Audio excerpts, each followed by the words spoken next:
Hello and welcome to Axolotl. My guest tonight is all the way from LA. He has a new season of Blown Away on Netflix already streaming, along with an actor, host, making a lot of science related videos on YouTube and Instagram, a digital creator, and one of the best in the making. Some of his videos crossing over like 40 million the last time I checked. Well done. And Nick, welcome to Axolotl. Welcome to India. Well, thank you. I've actually been to India. I actually did the Golden Triangle when I was younger. So I went to Jaipur, New Delhi, and Agra. So I'm familiar. I've been. I like Agra and New Delhi. New Delhi. Okay.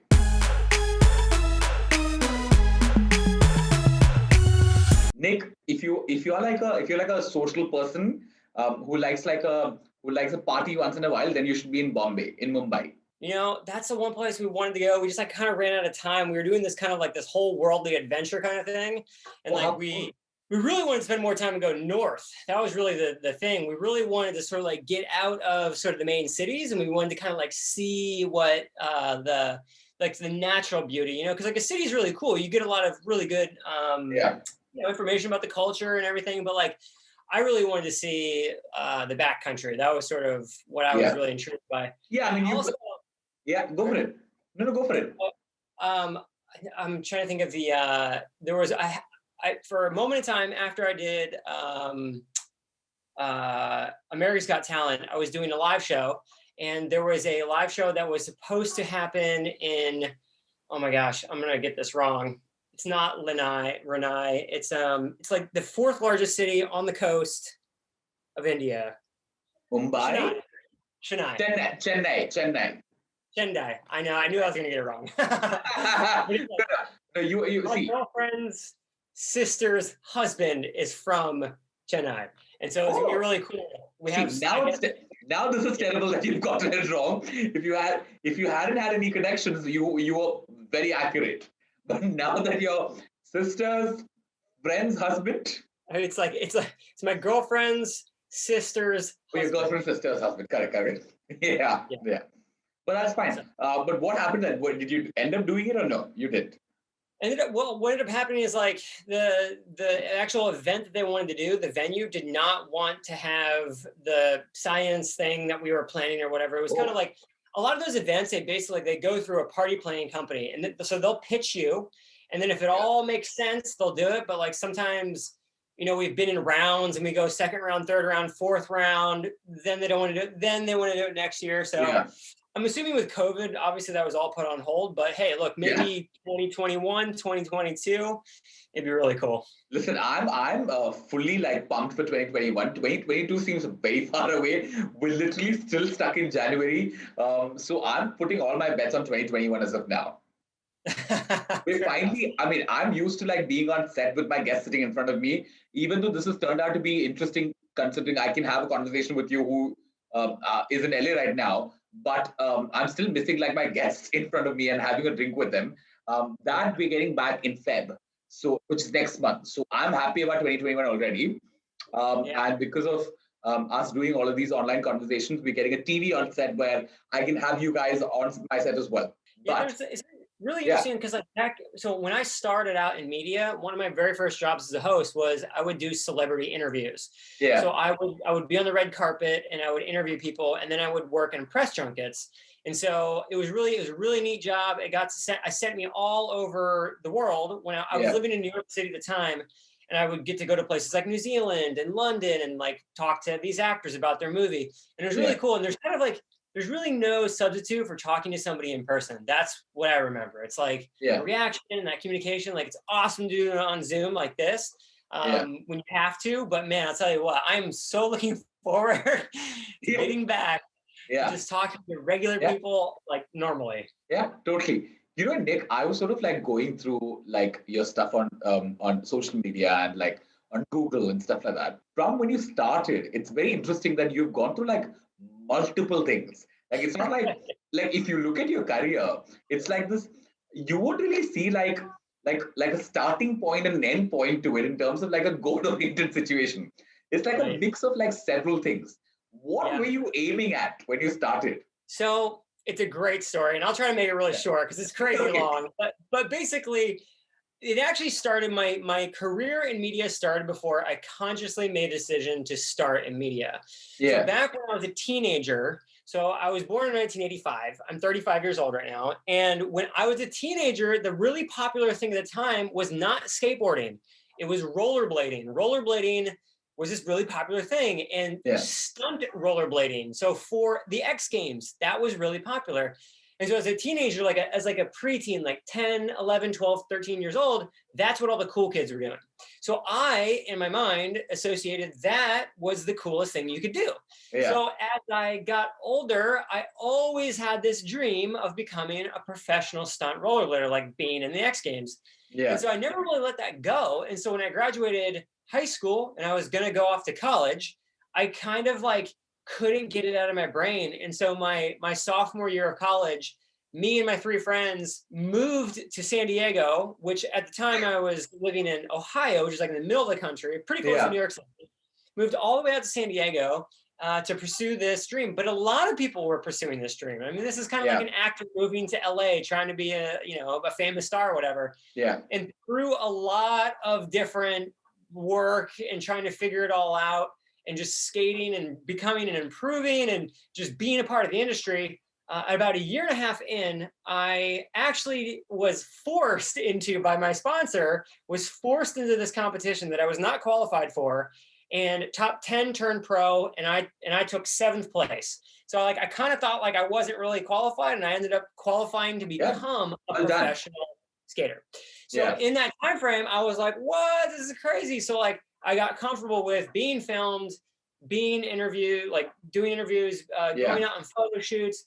And so that lifestyle of skating, performing for camera, doing the circuits, touring, interviewing, all these things for camera, I loved it. I just thought it was so cool. I was like, this is the life.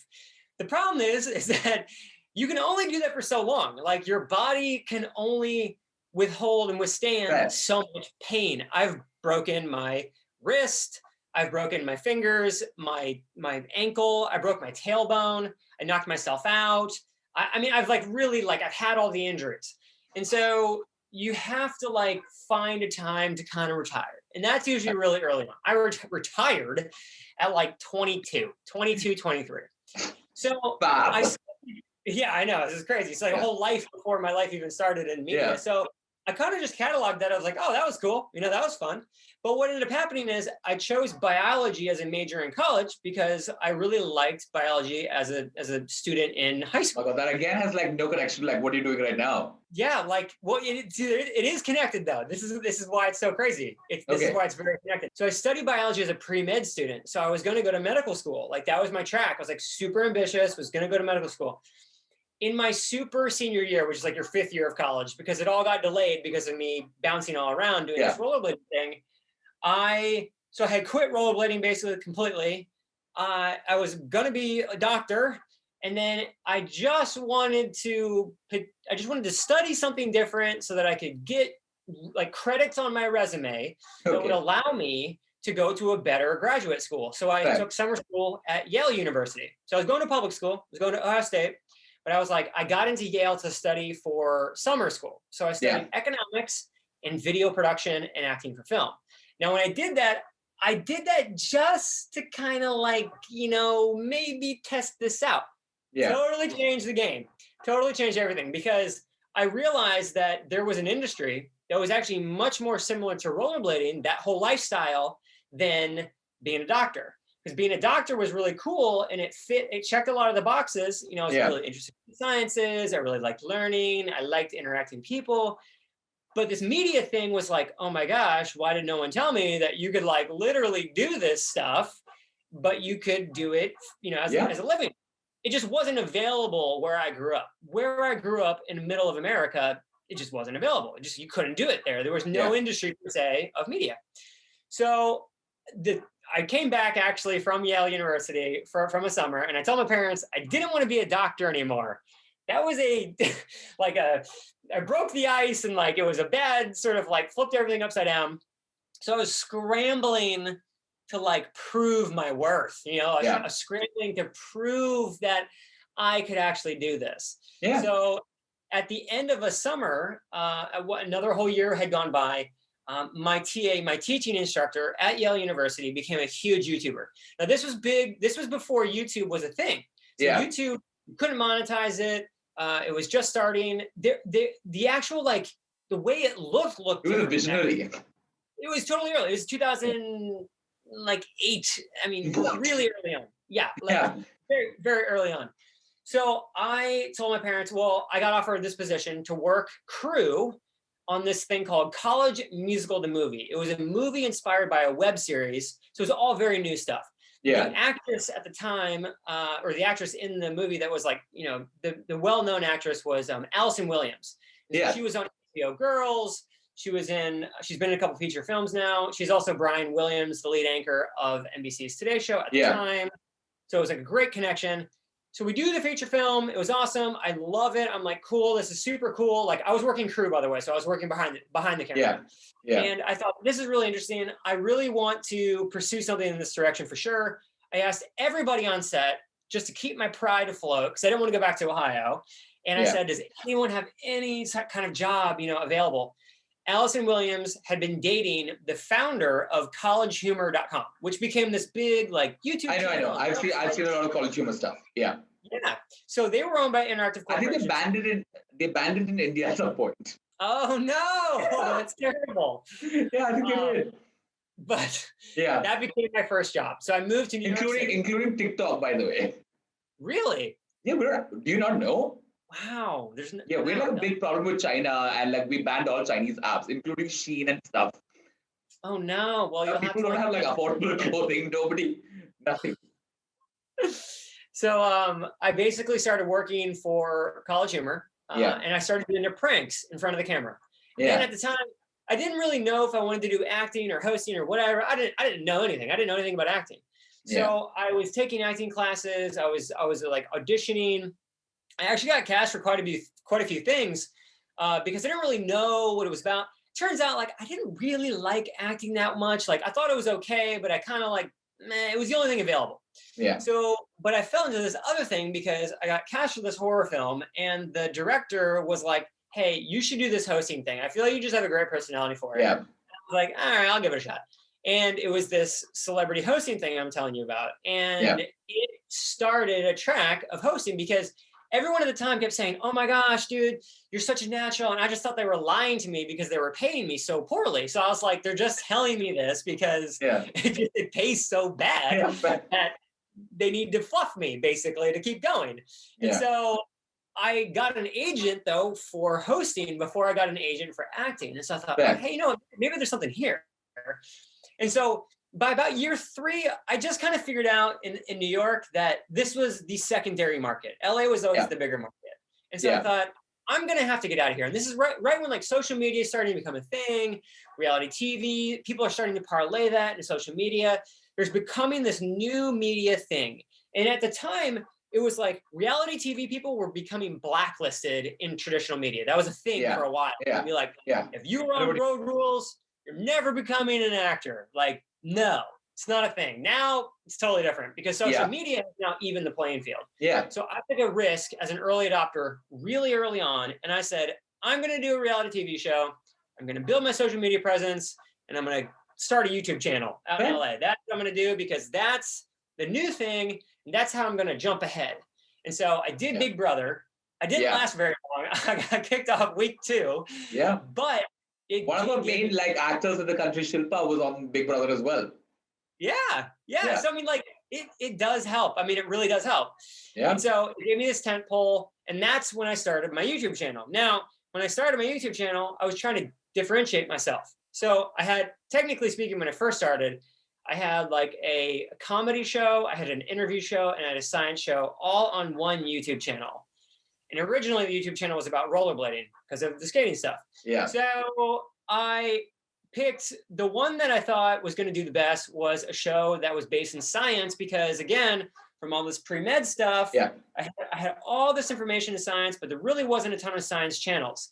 So the other 2 shows didn't do really well on the channel. The other one got way more views. So we rebranded, and now the YouTube channel is all about science. So then I became this science YouTuber guy, like very small channel, We had 15,000 subs to start. In the first year that I started it, I got offered a full-time job from the Weather Channel. They were like, man, we love what you do for your YouTube stuff. Do that for us. I was like, no sweat. Yeah. So the ball started rolling. And once I had a full-time job, that allowed me then, like within the industry, people were like, hey, he's doing this thing.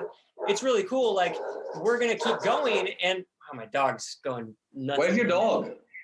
She's out here just like. Get her. What's that? I mean, get her if you want to. It's fine. Give her some attention. Opal. And nothing. Doesn't give a fuck. Anyways, so basically, what ended up happening with this is that as things became more branded in the science world, I just kept going and kept going and kept going. And before I knew it, I was like 3 years, 4 years, 5 years, 6 years deep. And right around the time I was like, I'm now a science influencer. I started doing, people started contacting me to like start doing science experiments for them. So I went on the Today Show, I went on America's Got Talent. I started producing content for DreamWorks. And this all started rolling into this like really cool social media, like snowball. And then right around that time, like about 2.5, 3 years ago, the show had been looking for someone to host something that had, brace yourself, this for their background. They understood reality TV competition. They had a unique angle to bring to the audience, like science. And they were a traditional host who had worked in television, but understood social media. And I was like, oh my gosh, that's totally me. And that was the hosting position for Blown Away. And so I went from like a pool of 20 very quickly to a pool of 3. So the casting director was like, dude, you're the dude. Like, you got it, man. Like, you are that person. And so that's how Blown Away essentially came about. And then also now I have a partnership with Discovery Channel. Very cool.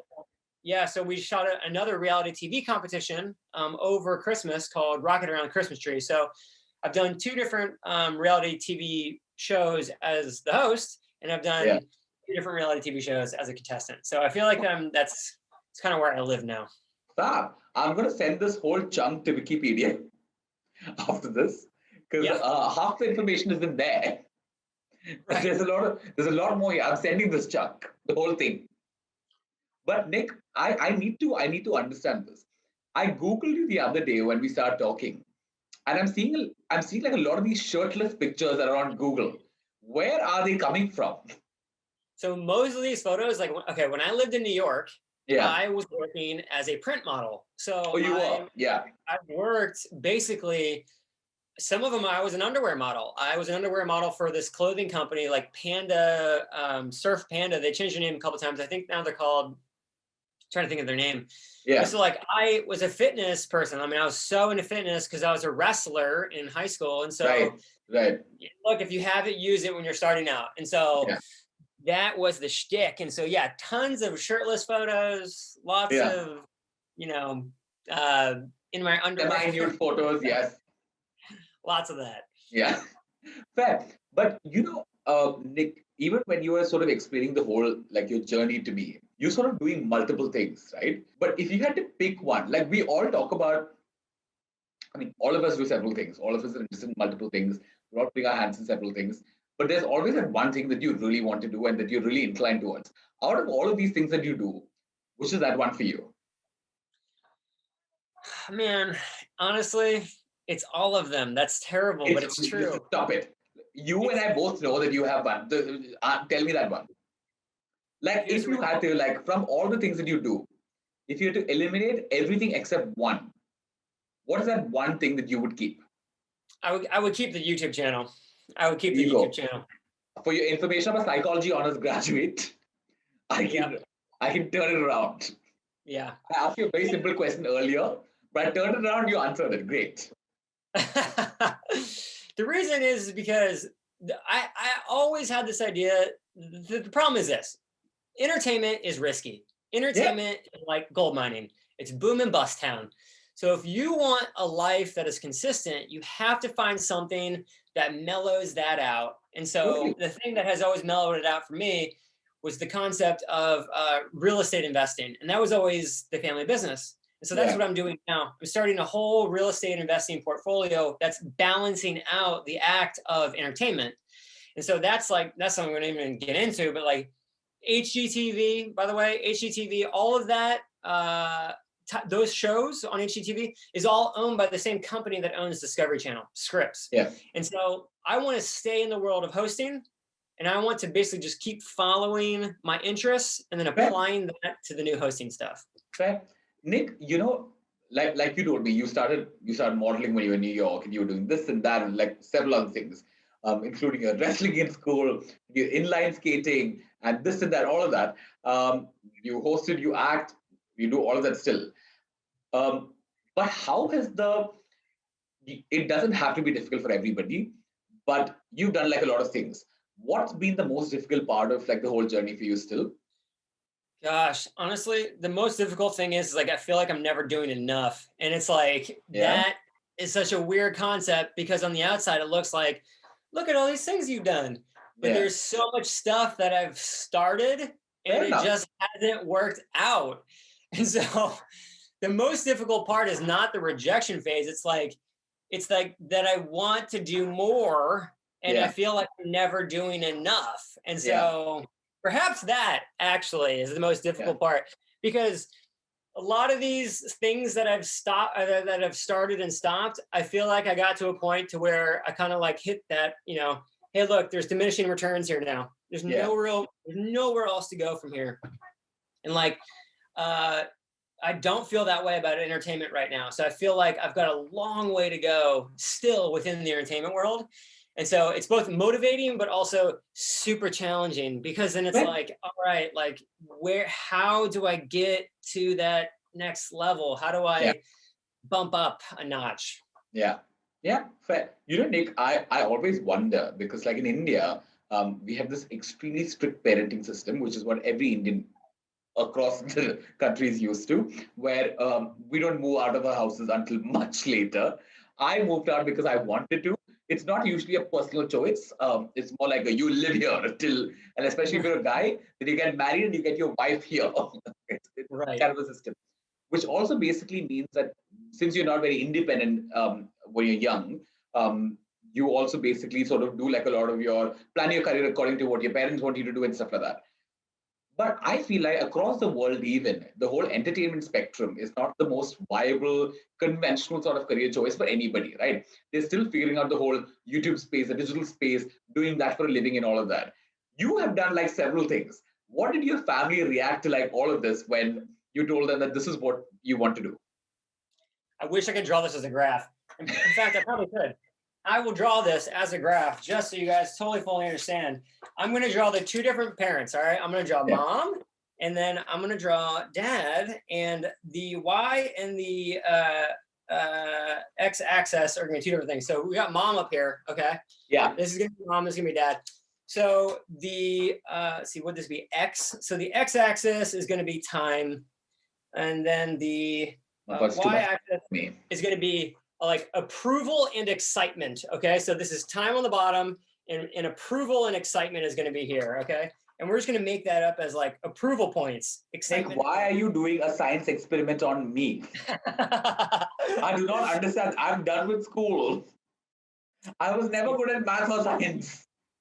See, my mom's went like boop, and then it went like this. Oh, and see, my dad's went like this. Okay, so here we go. This is overtime. So this bump right here, this is when I told my parents that I wanted to go into entertainment. They were like, my mom was very supportive. Okay. My dad was not. Yeah. He was like, dude, you're ruining your life. That's what he told me. Yeah. But my mom was very supportive pretty much the whole way through. Like, she was always my cheerleader. And she's been like that. What's the down period though? Where it went down? This was her concern that I might not be able to pull it off. Okay. This was the very initial stage. I remember she asked me right before I went to Yale, she was like, are you sure? Yes. Yeah. My dad, I feel like every little bump is like. Your dad hit rock bottom at some point. Yes, for sure. Yeah.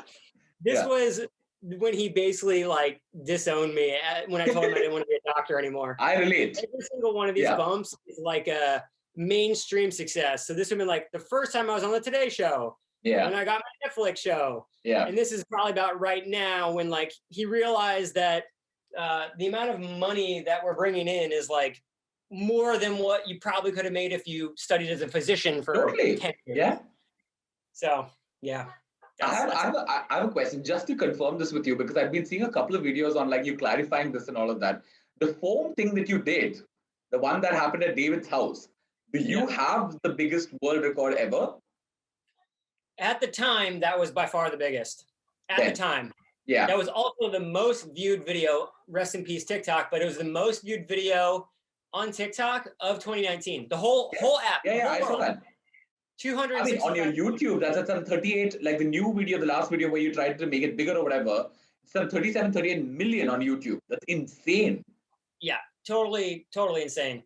So there was a Brazilian YouTuber who did it one step bigger than us. His name was Manuel Demundo. I don't know. Okay, anyways, then Mark Rober did another one, but he was really actually trying to get it to go high. Yeah. But instead it busted out the bottom. So volume wise, he may still have it now because I don't remember what the recorded volume was. Yeah. But it wasn't really what they were trying to do. But the experiment, I'll just say this: there's more to be had with that experiment for sure. Yeah. Yeah. I mean, how big are you planning to go? Or is it like a trade secret that you don't want to reveal? Well, we don't know quite yet because it's such a big thing. It's such a big planning process that when we do it, we'll probably be limited by the budget. Well, that's probably what's going to happen. Fair. Most likely. Nick, before I conclude, I want to ask you, since you're 35 now, like you said, how much do you... social media is like a big part of like the work that you do. You're on YouTube, you upload all the time. A lot of your content is also science related. Do you get hate? Yes, we do for sure. 100%. Yeah. There is a video right now on our YouTube channel. It was called Our Salt Lamps BS. Or it was something like that. It was like talking about Himalayan salt lamps. By the way, they're like not Himalayan. They're mostly mined in northern Pakistan, close to the border of India. And another place they're mined in Poland. So like there's this whole long thing about like, it gives you positive energy, it gives these negative ions, all this it's like pseudoscience, it's like crap. We made a whole video just ragging on the salt lamp and just all the pseudoscience that goes with it. And I would say 50% of the comments are just people ripping us apart, just tearing us down. Yeah. Everything that you could, I don't even look at the comments anymore. And then I would say the other 50% are like people that are supporting us and then yelling at the other people. It's just a giant shitstorm of comments. And I mean, it's crazy. And then we also do get people that often say things like, oh, this is wasteful. You're doing it wrong. Or I don't know. People always find something to yell at. But you know what? It's really easy to be in the United States. We have American football. And so the professional league is on Sunday, and we call it a Monday morning quarterback, which is like the person on Monday morning who's got all the, they knew everything. Yeah. But it's because it's easy to make commentary from your couch, Yeah. Yeah. Fair enough. But tell me, you've been doing this for a while. Does it make it any easier to like deal with hate now? Or is it as difficult? You tell me that you don't read comments anymore. That's avoiding it. But if you see hate comments now, does it affect you as much as it did earlier? I would say early on when I did Big Brother, it affected me so much because I felt like what happened is like people, I had not really experienced that yet. So like it really impacted me. Like it's probably like a 6-month time frame where I was just like really mentally unsound. Like I just was so like, oh my gosh, like why do these people hate me? Why does this person? There's no talking about it. They just hate you. They just hate you. Straight up. Yeah. They hate you, and you have no reason to give them that. You've never even met these people. Yeah. So I started realizing though that I would say over time, the psychology of it becomes like this. You start to realize that people hate the perception of you that they have learned from the show they watched or the video they saw. They don't really know you. So in a weird way, like I've kind of like totally been disjointed from the hate because it doesn't mean anything to me anymore. It's like, yeah, you hate the perception of that person who's the shell of me on this video. It's not even me. So I've just sort of disassociated myself with it. So I mean, like, yeah, I mean, people can say whatever they want now. But I will say, every once in a while, if someone hits me up on Twitter or on Instagram and they send me a mean DM, I will respond back to it, and I will call them out for why they're saying that. Once in a while. Yeah, that's what. Once in a while is fair enough. So many people out there are like, I want to be a food influencer, and I'm not saying that it's not possible. Yeah. I'm just saying that you're up against something that's perhaps already like built out. When I started in traditional media, it was really hard to become a traditional television actor. There was nobody trying to become a YouTuber at that time.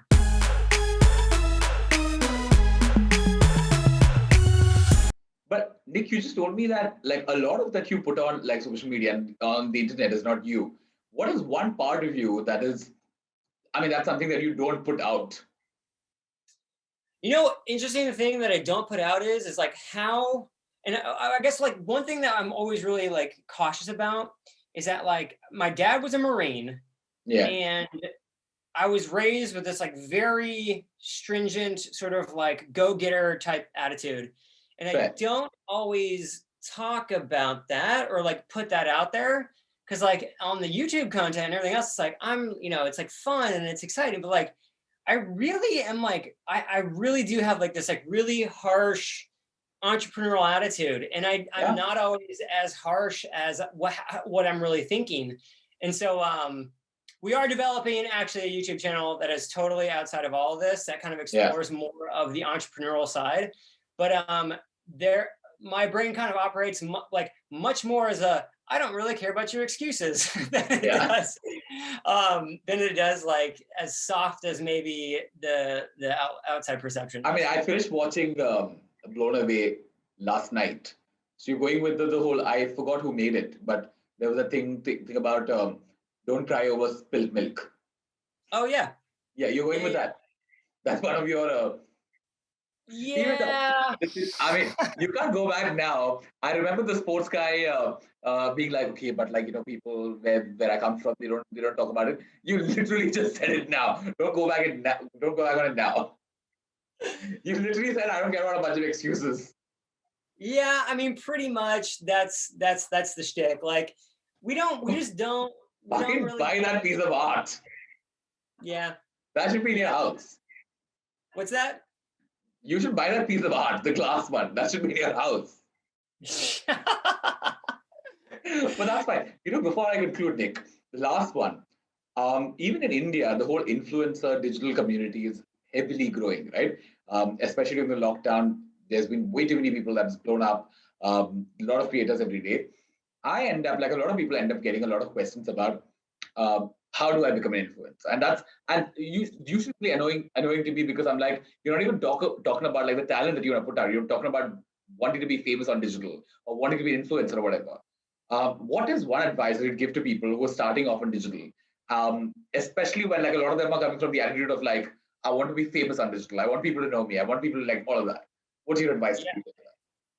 My first advice is do not pick an oversaturated market.